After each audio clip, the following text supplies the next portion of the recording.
கேட்கிறதா? யாராச்சும் கேட்கணுமா இல்லையா? நான் தான் எனக்கு தெரியல. என்ன வந்தோடனே என்ன ஆரையா தாசில்தாரா வீவாவா சர்க்கிட் சிப்பிடுறான்னு தெரியல. செக் பண்றாப்லையா பண்ணட்டும். மேல் உலகங்கள் 7, கீழே உலகங்கள் 7. 7 14 உலகம் போகக்கூடிய தகுதி வாய்ந்தவர் யார்? ஒரு நாளைக்கு ஒரு கழகம் செய்ய வேண்டும், ஒரு நாளைக்கு ஓரிடம் செல்ல வேண்டும் என்று அவருடைய அண்ணன் தக்கனிட்ட சாபம். யாருடைய அண்ணன்? நாரதன். நாரதனுடைய அண்ணன் 10 பேர்ல பிறந்தவர் நாரதர். முதலாவது அண்ணன் தக்கன் இல்ல, தக்கன். அப்படி மனுஷன் இருந்தவன் நாடு இது. அப்படிப்பட்ட தக்கனை எடுத்த சாபத்தினாலே நாரதப்பட்டவர் ஒவ்வொரு இடத்துக்கு சென்று கலகம் செய்து குல வழக்கம் இல்ல, ஒரு புலப்பே அதுதான். அப்படி இருக்கும்போது அவருக்கு ஏற்பட்டது தேகம் சந்தேகம். யோகமாக நாம் எல்லாத்தையும் ஆராய்ந்து விட்டோம். இப்பொழுது பூலகத்தை பற்றி ஆராய வேண்டும் என்றால் பூலகத்தில் என்ன செய்யலாம் யோசிப்பாரு மனுஷன். யோசிக்க ஆரம்பிச்சிட்டார். பூலகத்தில் தன் தாரம் என்று பிறர்களை சிக்காதவனம் பொய் சொல்லா வேந்தன் யாரேது உண்டா என்ற சந்தேகம் எழுந்தது. நாரதருக்கு நேரா போனார். யாருக்கிட்ட? சூரியமூர்த்தி இல்ல, மும்மூர்த்தி கிட்ட போனார். மும்மூர்த்தி யார்? யார்? படைப்பு தொழில், காத்தல், அழித்தல். அப்ப படைப்பு தொழில் யாரு? பிரம்மன். காக்கிறது மகாவிஷ்ணு, அழிக்கிறது சிவன். சிவனுக்கு அழிக்கிற வேலைதான். நேரா போனார். எங்க போனார்? அவங்க அப்பா போனார். நாரதனுடைய தந்தையில சென்று, தந்தையே எனக்கு ஒரு சிறிய சந்தேகம் கேளு என்றார் பிரம்மன். சொன்னார் நாரதர், பூலகத்தில் தந்தாரம் என்று விளத்தார இச்சிக்காதவனம் பொய் சொல்லா வேதனம் யாரேனும் உண்டா என்று பிரம்மனிடம் நாரதர் கேட்க. அப்பொழுது சொன்னார் பிரம்மன், அவனை நாரதரா, மகனே நாரதா, எனது வேலை உயிர்களை படைப்பது மட்டும்தான். எத்தனை உயிரை படைத்தாலும் ஒவ்வொரு உயிருக்கும் ஒவ்வொரு தலையெழுத்து இருக்கு. ஒரே நாள்ல பிறந்து ஒரே நாள்ல இறக்கக்கூடிய ஒரே ஜீவராசி இந்த ஜீவராசி தான். அது மாதிரி எனக்கு வேலை உலகத்துல எல்லா உயிரினங்களையும் உற்பத்தி பண்ணக்கூடிய படைக்கிறவர்கள் தான் ஏன் அப்படின்னார். உன்னுடைய சந்தேகம் வேண்டும் என்றால் உனது மாமன் ஸ்ரீமநாராயணன் திருப்பார்படல கல்வி கொண்டிருக்கிறார். அந்த திருப்பார்படல பள்ளி கொண்டிருக்கக்கூடிய உனது மாமனாரிய ஸ்ரீமணவை கேளுன்னார். நேரா போனார். எங்க போனார்? வங்க கடலுக்கு போய் மீன் பிடிக்கவா?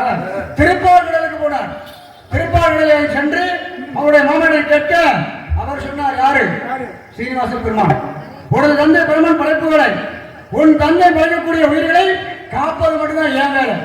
நேரம் மாமன் போ. என் பாட்டையும் வெளிவிட்டார். யாரு? சீனிவாசன் பாட்டையும் வெளியிட்டார். உன் மாமன் சிவன் போடா அப்படின்ட்டார். நேரம் சொல்ல பார்த்து கேட்க அவர் சொன்னார், சிவபெருமான் பெருமான் படைப்பது வேலை, மகாவிஷ்ணு காப்பது வேலை, எனக்கு அழிக்க மட்டும்தான் தெரியும், அதை பற்றி தெரியாது. உனது சந்தேகத்திற்கு சரியான தீர்வு வேண்டுமென்றால் தேவேந்திரன் போய் கேட்டார். தங்க தேவேந்திரன் இல்ல, மேலோக்கு தேவேந்திரன். தேவேந்திரன் விட்டு நாரதர் முறையிட, அப்பொழுது தேவேந்திரன் சொன்னார், நாரதா, 12 ஆண்டுக்கு ஒரு முறை கூடுவது தெய்வீக சபை. அப்பேற்பட்ட சபையில உனதுடைய வழக்கை வைத்தால் உனக்கு சரியான தீர்வு கிடைக்கும் என்றால். காரணம் என்ன? 33 கோடி தேவர்களும் 48 ரிஷிமார்களும் அனைத்தும் கூடக்கூடிய ஒரே சபை அந்த தேவேந்திர சபை. அந்த சபைக்கு நீ வர வேண்டும் என்று இந்திரன் சொல்ல, அதே மாதிரி 12 வருஷம் முடிஞ்சிருச்சு. தேவேந்திரன் அனுப்பிவிட்டார் தகவல் அனுப்பினா நாரதர் வந்தார். நாரதர் வந்தோன்னா எழுந்து சொன்னார். யாரு? தேவன் சொன்னார். இந்திரன் என்ன சொல்றார்? நாரதருக்கு சந்தேகம். பூலோகத்தில் தர்தரம் என்று பிரதான சிக்கதவனம் பொய் சொல்லா வேந்தனம் யாரேனும் உண்டா என்று நாரதருக்கு சந்தேகம் என்று தேவேந்திரன் சொல்ல, எழுந்தார் வசிஷ்டர் இருக்கின்றான். எனது மாணவன் பூலோகத்திலே 56 தேசத்தில் ஆளக்கூடிய சச்சவர்த்தம் விளங்கக்கூடிய அரிச்சந்திரன் என்பவன் ஒருத்தர் கண்டாரமின்றி பிறர்தான் சிக்கதவனம் பொய் சொல்லா வேந்தனம் என்று சொன்னார். எனது மாணவன் அரிச்சந்திரன் ஒருவனே என்று சொல்லி இருக்குமா? பக்கத்தில் இருக்க பக்கத்தில் இருக்க விஸ்வாமித்திரருக்கு வந்துச்சு. அவருக்கு சாம்பிராணி போடாமே சாமி வர மாதிரி கோபம் வரும். எழுந்தார் விஸ்வாமித்திரன் ஒரு காலம் இருக்க முடியாது. பூலோகத்திலே தண்டாரம் என்று விளந்தார் நிச்சயிக்காலும் பொய் சொல்லா வேதம் இருக்க முடியாது. அந்த ஹரிச்சந்திரனை நான் ஒரு பொய் என்ன 1000 பொய் உன்கிட்ட காட்டி வாங்கன்னு சொல்லிட்டார். பொய்ய வாங்கி காட்டுறேன்ட்டார். வந்துச்சு நேரா பூலோகத்தை வந்தார்.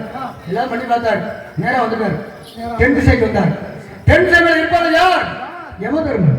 அந்த யமதர்மாகிய என்னிடம் வந்து முறையிட்டார். யமதர்மா அவருக்கு மண்டிப்பட பழக்கம் இல்லை. யமதர்மா பூலோகத்திலே நீ வீர பகவாக அவதாரம் எடுத்து ஹரிச்சந்திரனை விலை கொடுத்து வாங்கி அவனை ஓர் போய் வாங்க வேண்டும் என்று அவர் இட்ட கட்டளை நான் கட்டளை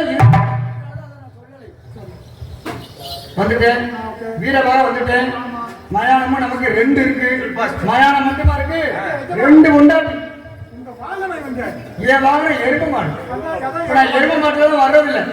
எரும மாட்டுல வந்து எப்போ ஒவ்வொரு உயிரா பிடிக்கிறது. அதனால சுனாமி கஜ புயல் 4 நாளைக்கு முன்னாடி 146 பேரை பிடிக்கலான்னு பார்த்தேன். என்னமா தெரிய தொலைஞ்சிட்டு போட்டோம். அப்படி நான் பாவம்னு பார்த்து விட்டுட்டேன். டயரை இறக்கி விட்டேன். 2.5 மணி நேரம் பதற வச்சு 2.5 மணி நேரம் திருச்சியே வட்டம் வர வச்சு கை கெட்ட வாய் கெட்ட பண்ணிட்டேன். ஆனா என்னதான் நடந்தாலும் ஏதோ வெளியே வராது. எனக்கு 2 ஒண்டாட்டி. ஆமா இந்த முகரைக்கு 2 ஒண்டாட்டி கேட்கல. முகரைக்கா முன்னாடி கேட்டா எல்லாம் 3 ஜாடி கீழே இறக்கிட்டாங்க. மூத்தவ பேரு சேமலா. சேமலா. இளைய பேரு கோமலா. யாரை பிடிக்கும்? எனக்கு இளையவதான் பிடிக்கும். அவ அப்படி நேரம் அப்படி சுண்டுனா தெரிக்கும். வாங்கி போய் புத்தி வருதான்னு பார்ப்போம். ரத்தம் தெரிக்க போ அவளை செக்க இருப்பான். ஆனா மூத்தவ அப்படி இல்லை. ஒண்ணு பாதி இல்லை. கண்ணுல பாதியில காலில பாதியில மூக்குல பாதியில வாயில பாதியில மண்டையில பாதியில அதுலேயுமா உருவத்தில பாதியில சிறுசு ஒட்டுவாங்க மாதிரி வந்தா பாத்தீங்க பாத்துக்கிட்டே இருக்கலாம். அதனால தான் வெளியில விடாம நான் உள்ள வச்சிருக்கிறேன். அதனால எனக்கு சொந்தமான மயானத்திற்கு ஹரிச்சந்திரனை காவலுக்கு வச்சிருக்கிறேன். ஏன் காவலுக்கு வச்சிருக்கேன்? நானும் ஒரு பொய்யாச்சும் வாங்கி விடலாம்னு கையில கிட்டி பிட்டி வச்சு பார்த்தேன். கிட்டி பிட்டி ஆமா தலையில முழுக்கிட்ட வச்சு பார்த்தேன். ஒரு பொய் சொல்லுவாங்க மனுஷன் பக்கத்து தன்னோட கண்டுபிடி இறந்து கிடக்கு போய் அறுத்துக்கிட்டு வாடா தப்பு கட்டணும் தோடு வேணும்லான்னு. அதனால பாவண்ணா அப்படின்னா பாவண்ணா இருக்கிற எழுந்து கொடுத்தேன். பாவண்ணா அப்படின்னா இறந்த கண்டுபிடியா இருக்காம கையாத்திட்டு ஆண்டேன் ஆண்டாண்டேங்கிற என்னத்தான் ஆண்டான்னு எனக்கு தெரியல. கல்லுக்குட்டியை போய் இறக்கிட்டு வாடா. எனக்கு 2 வேலை. ஒண்ணு தப்பு அடிக்கிறது இன்னொன்னு தண்ணி அடிக்கிறது. இல்லையா குடியாரடி விடியாதுன்னு இருக்கிறாரு. குடியும் குடுத்தனமா இருக்குன்னு இருக்காரு. அதனால போய் கல்லுக்குட்டியை இறக்கிட்டு வாடாங்கிறேன். கீழே போட்டு உடைச்சுட்டு ஆண்டே கை தவறி உடைச்சிட்டேன். அதனால இறுதியாக உறுதியாக அவனை எனக்கு சொந்தமான மயானத்திற்கு அழைத்து அங்கே வரக்கூடிய பிணங்களுக்கு பார்ப்பனம் குளத்துண்டு வாய்க்கரிசி வாங்காமல் தானம் செய்யக்கூடாது. அப்படி மீறினால் 1000 பொய் சொல்வதற்கு அர்த்தமாகிவிடும் என்று சொல்லி அவனை காவலுக்கு விட்டுட்டு வந்திருக்கிறேன். அவன் ஒழுங்கா காவல் பாக்குறானா இல்ல பாக்கலையா அப்படின்னு இங்க இருந்து பார்த்தா தெரியாத. நான் போய் பாக்குறேன். சின்னாத்தா வந்தா என்ன சொல்லுவ? என்ன மாமா சொல்றது? மகன் வந்து கேட்டா உங்களதான் தேடிட்டு வந்தாரு. எங்க போயிருக்காரு சொல்லுவ? இப்ப நான் எங்க போறேன்? யார பார்க்க போறேன்? அவன் எங்க இருக்கிறான்? சுடுகாட்டுல. அப்ப நான் எங்க போறேன்? சுடுகாட்டுக்கு போறீங்க. ஏண்டா இப்பவே சுடுகாட்டுக்கு அனுப்பி பாக்குறீங்களா? சுடுகாட்டுல பனி போறீங்க பாப்ப போறீங்க. நல்லா கேட்டுக்க. சங்கத்துல ரொம்ப பேருக்கு தேவசம் கொடுத்துட்டு தான் நான் போவேன். அது சரி. முன்னால போனா